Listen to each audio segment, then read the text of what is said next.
어, 내란 특검 한덕수 두 번째 소환, 이건 말이 안 되는 거죠. 노컷 뉴스예요. 뭐 2025년도 8월 19일자 기사인데요.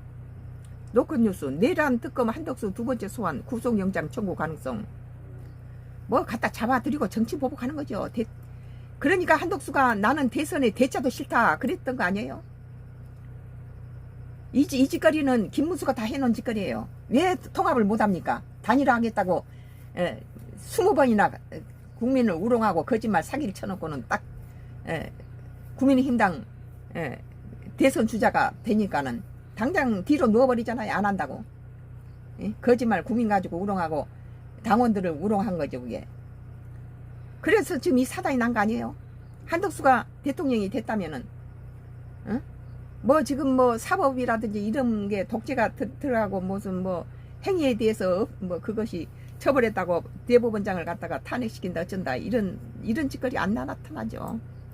한덕수 전 국무총리가 2일 오전 서울 서초구 서울고검에 마련된 내란 특검 사무실로 출석하고 있다.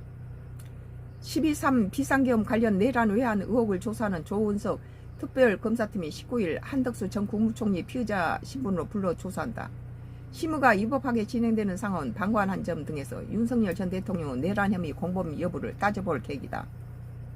내란 특검은 이날 오전 9시 30분 한 전 총리를 특검 사무실이 차려진 서울 고검청사로 불러 조사한다.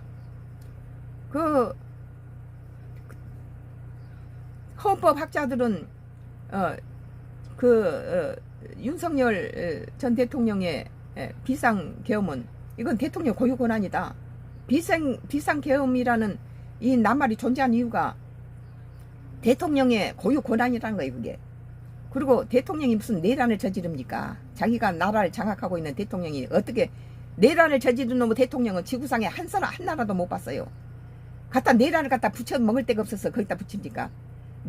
그리고 비상계엄을 할 수밖에 없는 그 상황이 거대 야당 민주당의 171석을 가지고 절반 이상을 확보해버리니까 전부 자기 마음대로 통과시키죠. 국민의힘당 다 무시해버리고. 그래도 대통령을 갖고 있을 때 국민의힘당은 대통령 거부권으로 마음대로 법사위원장 자리에다가 뭐 171석의 거대 야당 민주당이 사법행정 입법 사법행정을 전부 장악을 하고